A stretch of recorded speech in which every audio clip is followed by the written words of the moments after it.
ఎన్టీఆర్ జిల్లా కంచిచర్ల మండలం పరిటాలలో దారుణం జరిగింది. ఇంజనీరింగ్ విద్యార్థినిపై యువకుడు అత్యాచారం చేసి న్యూడ్ ఫోటోలను తన స్నేహితులకు పంపించాడు. దీంతో వారు ఆ విద్యార్థినిని వేధింపులకు గురిచేస్తూ బెదిరింపులకు పాల్పడ్డారు. యువకుడు వేధింపులపై కంచిచర్ల పోలీస్ స్టేషన్లో విద్యార్థిని ఫిర్యాదు చేసింది. ఈ ఘటనలో 3 నిందితులను గుర్తించామని నందిగామ ఏసీపీ తిలక్ తెలిపారు. నిందితులు సిద్ధు, హుసేన్, ప్రభుదాసులపై కేసు నమోదు చేశామన్నారు.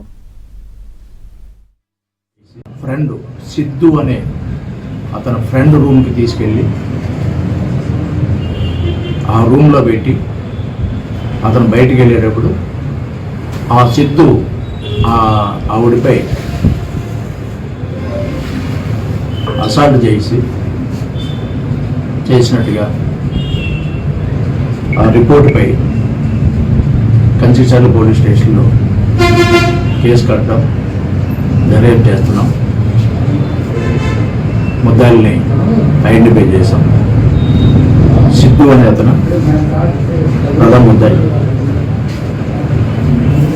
హుషేన్ లావరం రెండవ ముద్దాయి, మూడవ అతను వాళ్ళకి సహకరించిన చింతల ప్రభుదాసు, ముగ్గురిని